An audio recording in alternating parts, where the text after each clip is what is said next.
हमें दिखाया जाता है गारफील्ड मिरर साफ कर रही होती है। तभी वहाँ पर एक लड़की आती है जिसका नाम कैन होता है। वो फ़ोन पर किसी से बात कर रही होती है और कह रही होती है कि 2 दिन के लिए मैं आइसलैंड गई थी वेकेशन मनाने, और जब मैं वहाँ से आई तो मेरा चेहरा बहुत ही ज़्यादा ड्राई हो चुका था। मुझे तो बहुत ही ज़्यादा चिंता हो रही है इसकी। फिर वो कहती है कि मेरे पास PMP का फेस मॉइस्चराइज़र है जिसे यूज़ करने के बाद मेरा स्किन बहुत ही अच्छा ग्लो करने लगता है। ये मुझे बहुत ही ज़्यादा पसंद है और मैं इसे बहुत दिनों से ट्राई करते आ रही हूँ। जिसके बाद गारफील्ड उससे पूछती है कि क्या ये ऑयली नहीं लगता तुम्हें? जब तुम इसे यूज़ करती हो तो क्या तुम्हारा फेस ऑयली नहीं होता? तो कैन कहती है नहीं, ये सिर्फ दिखने में ऑयली है, जब तुम इसे यूज़ करोगी तो ये बिल्कुल भी ऑयली नहीं होता। इनफैक्ट जब इसे तुम अपने चेहरे पे लगाओगी तो वो बहुत ही ज़्यादा ग्लो करने लगेगा। वैसे भी तुम इसे अफोर्ड नहीं कर सकती तो क्या फ़ायदा इसके बारे में बात करने का। जो सब बातें सुनने के बाद गारफील्ड कहती है कि मुझे भी ये स्किन केयर बहुत ही ज़्यादा पसंद है और मैं इसे यूज़ करती हूँ। फिर कैन फ़ोन पर बात करते हुए कहती है कि कल यंग मास्टर की तरफ से एक बहुत ही बड़ी पार्टी है जहाँ पर हर कोई इनवाइट है, तो मेरे लिए एक अच्छी सी ड्रेस रेडी कर दो और मेरा मेकअप आर्टिस्ट भी हायर कर दो क्योंकि मुझे जाओ को इम्प्रेस करना है। ये बोलकर वो वहाँ से चली जाती है। जिसके बाद गारफील्ड सोच रही होती है कि कल उसे भी पार्टी में जाना है, लेकिन उसके पास कोई अच्छे कपड़े भी नहीं है और ना ही उसे मेकअप करना आता है। और यही सब सोच सोच कर वो काफ़ी ज़्यादा सैड हो जाती है। अब नेक्स्ट सीन हमें रूम का दिखाया जाता है। वो मिरर के सामने बैठी होती है और सोच रही होती है कि कल पार्टी में मैं क्या पहनूंगी और क्या करूंगी, क्योंकि मेरे पास तो ना ही कोई मेकअप आर्टिस्ट है और ना ही पहनने के लिए अच्छे कपड़े हैं, तो मैं उसे पहन कर भला पार्टी पर कैसे जाऊंगी। फिर उसे याद आता है कि जब वो यहाँ पर आ रही थी तो नकीन ने उसे एक पोटली दिया था और कहा था कि जब भी तुम्हें इसकी ज़रूरत पड़े तुम इसे खोल कर देखना और तुम ग्रासलैंड वापस जल्दी आ जाना। जिसके बाद वो उस पोटली की तरफ देखती है। फिर वो उसे खोल कर देखती है। उस पर एक लेटर होता है। उस पर ये लिखा होता है कि तुम अगर कोशिश करो तो तुम कुछ भी हासिल कर सकती हो। तुम्हारे वापस आने के लिए हज़ारों रास्ते मिल जाएंगे, लेकिन तुम जहाँ पर हो अभी वहाँ वापस जाने का तुम्हें दूसरा रास्ता नहीं मिलेगा। अब नेक्स्ट सीन हमें दिखाया जाता है कि गारफील्ड ने काफ़ी अच्छे कपड़े पहने होते हैं। वो काफ़ी अच्छे से रेडी हुई होती है जैसे मानो कोई हीरोइन हो, और उसका मेकअप भी काफ़ी अच्छे से किया गया होता है और ये सब कुछ मिस ली ने किया है। फिर काफ़ी ज़्यादा खुश होती है अपने उस न्यू लुक को पाकर। जिसके बाद मिस ली उससे कहती है कि मुझे पता है कि तुम यहाँ पर सिर्फ मास्टर जाओ के लिए आई हो, तो तुम हार मत मानना और जिस चीज़ के लिए आई हो उसे लेकर जाना, क्योंकि इतने दिनों तक तुम सिर्फ जाओ के लिए ही मेहनत करती आ रही हो। खुद को तुम आईने में देखो, जब तुम यहाँ पर आई थी तब तुम कैसी थी और अभी तुम कितनी ज़्यादा चेंज हो गई हो।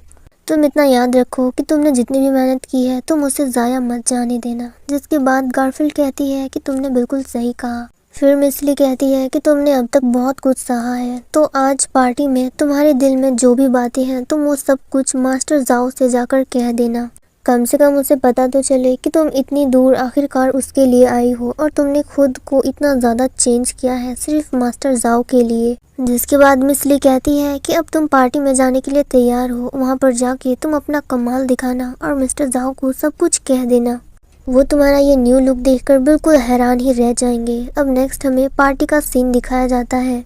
मिस्टर जाओ अपने क्लाइंट्स के साथ ड्रिंक कर रहे होते हैं, बातें कर रहे होते हैं। तभी अचानक से उसकी नज़र गारफील्ड पर पड़ती है। जब वो गारफील्ड को देखते हैं तो काफ़ी ज़्यादा शॉक्ड होते हैं, क्योंकि गारफील्ड शहर का लुक लेकर नहीं आई होती है बल्कि एक माउंटेन लुक लेकर आई होती है। उसके कपड़े बिल्कुल माउंटेन गर्ल की तरह होते हैं जो सबसे ज़्यादा अलग दिख रहे होते हैं और वो काफ़ी ज़्यादा सुंदर भी होते हैं, जो देखकर मिस्टर जाओ काफ़ी ज़्यादा इम्प्रेस होते हैं। वो खुश नज़र आ रहे होते हैं और गारफील्ड भी काफ़ी ज़्यादा खुश होती है। फिर वो आगे बढ़ती है जाओ की तरफ। इधर हम लोग जाओ को देखते हैं जिसकी नज़र हट ही नहीं रही होती है गारफील्ड से। वो इतनी ज़्यादा खूबसूरत दिख रही होती है, वो बिल्कुल किसी एंजल की तरह लग रही होती है। फिर उसके पास आने के बाद गारफील्ड जाओ से बात करने की कोशिश करती है और कहती है कि क्या तुम मेरे साथ डांस करोगे। ये बोलकर वो अपना हाथ आगे बढ़ाती है।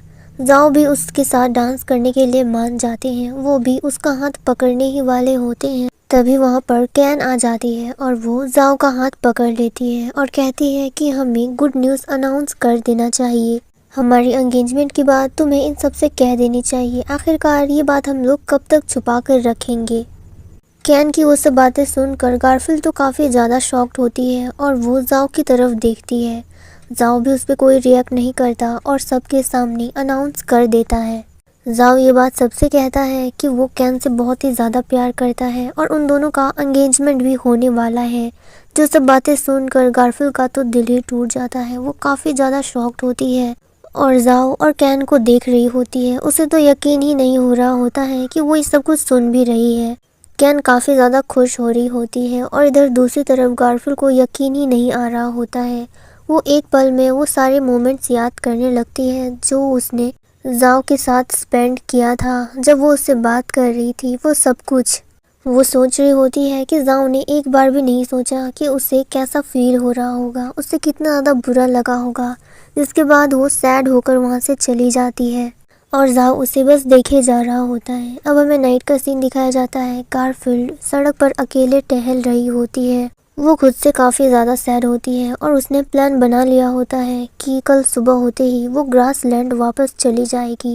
यही सब बातें सोचकर वो वहाँ से जा रही होती है। तभी पीछे से जाओ आता है और उसका हाथ पकड़ लेता है। फिर वो उसे रोक कर कहता है कि मैंने तुम्हें पहले ही कहा था कि ये जगह तुम्हारे लिए नहीं बनी है। तुम्हें अपने ग्रासलैंड वापस चले जाना चाहिए था उसी टाइम। और बात रही मेरी एंगेजमेंट की तो उस पर मैं कुछ भी नहीं कर सकता। जो सब बातें सुनने के बाद गारफील्ड कहती है कि मैं तुमसे कुछ हेल्प मांग भी नहीं रही और मैंने अपनी पूरी कोशिश की। अगर मैं बिना कोशिश किए यहाँ से जाती तो मुझे बहुत ही ज़्यादा बुरा लगता, लेकिन अब मैं यहाँ से फ्री होकर जा सकती हूँ। जिसके बाद जाओ उससे सॉरी मांगता है और कहता है कि मैंने अगर तुम्हारी फीलिंग्स को हर्ट किया है तो तुम मुझे माफ़ कर दो। तो गारफील्ड कहती है कि तुम मुझसे माफ़ी क्यों मांग रहे हो? ये सब कुछ जो भी एफर्ट्स मैंने किया था वो सब कुछ मेरी तरफ से थे, तुम्हारी तरफ से नहीं। और एक बात, मैं इस शहर के हील्स पहनकर चल ही नहीं सकती। एक्चुअली वो मुझे सूट ही नहीं करते। मुझे अपने ग्रासलैंड वापस जाना है। मुझे वहाँ की बहुत ही ज़्यादा याद आ रही है। मैं वहीं पर ठीक थी। ये बोलकर गारफील्ड वहाँ से जाने लगती है। वो काफ़ी ज़्यादा सैड होती है पर वो बिल्कुल भी ऐसा प्रिटेंड नहीं कर रही होती है जाओ के सामने। अब नेक्स्ट सीन हम लोग ग्रासलैंड का देखते हैं। गारफील्ड ग्रासलैंड पहुंच चुकी होती है। अब वो घोड़े पर सवार होकर वापस अपने घर जा रही होती है और नकिन उसे वापस ले जा रहा होता है। वो पूछता है कि तुम ठीक तो हो? नकिन तो काफ़ी ज़्यादा खुश नज़र आ रहा होता है, जैसे मानो कि उसने कोई जीत हासिल कर ली हो। जिसके बाद गारफील्ड कहती है कि मैं बिल्कुल ठीक हूँ। क्या तुम्हें पता नहीं कि मैं 28 ईयर्स की हूँ और मुझे कुछ नहीं हो सकता? जिसके बाद गारफील्ड उससे पूछती है कि तुम पहले ये बताओ कि तुम्हारे पास इतने सारे पैसे कहाँ से आए, कि तुमने मुझे इतने सारे पैसे उस पोटली में भर के ही दे दिए थे। मुझे तो बिल्कुल नहीं पता था कि तुम इतने ज़्यादा रिच हो। जिसके बाद नकिन कहता है कि तुम्हें पता नहीं कि जो हमारी फैमिली थे उन्होंने माउंटेन के दौरान पैसे रखे हैं। हमारे पास इतने सारे जानवर हैं कि अगर हम उन सबको बेच दें तो हम लोग कोई भी सिटी खरीद सकते हैं। आफ्टर ऑल मैं भी तो बहुत ही ज़्यादा रिच हूँ। जो सब बातें सुनकर गारफील्ड कहती है कि अगर ऐसी बात है तो मुझे तुम्हें बहुत ही कस के पकड़ना पड़ेगा, क्योंकि पहले तो मुझे पता ही नहीं था कि तुम इतने ज़्यादा रिच हो। जो बातें सुनकर नकिन कहता है कि अगर ऐसी बात है कि मैं रिच हूँ या फिर पुअर हूँ, क्योंकि मैं उन सबको तुम्हारे लिए छोड़ने के लिए तैयार हूँ। अगर तुम चाहती हो तो मैं तुम्हारे साथ एक नॉर्मल लाइफ जी सकता हूँ, चाहे वो शहर हो या फिर ये ग्रासलैंड। ये बोलकर वो अपना हाथ आगे बढ़ाता है और वो गारफील्ड को प्रपोज करता है।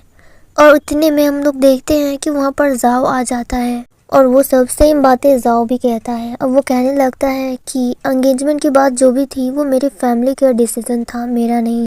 पर अब मुझे पता चल गया है कि मुझे क्या करना चाहिए और क्या नहीं, और मैंने डिसाइड कर लिया है। मैंने तुम्हारे लिए सब कुछ छोड़ दिया है, अपनी कंपनी, फैमिली, सब कुछ छोड़ के मैं यहाँ सिर्फ तुम्हारे लिए आया हूँ। तो क्या तुम मुझे एक और चांस दोगी? ये बोलकर वो अपना हाथ आगे बढ़ाता है और गारफील्ड बिल्कुल बीच में फंस चुकी होती है और वो काफ़ी ज़्यादा कंफ्यूज होती है कि उससे उन दोनों में से किसे चूज़ करना चाहिए। और इस मोमेंट पे हमारा ये सीन ख़त्म हो जाता है। वैसे आपको क्या लगता है कि गारफील्ड को नकिन या फिर जाओ में से किसे चूज़ करना चाहिए? मुझे कमेंट करके ज़रूर बताएं। Thank you so much for watching.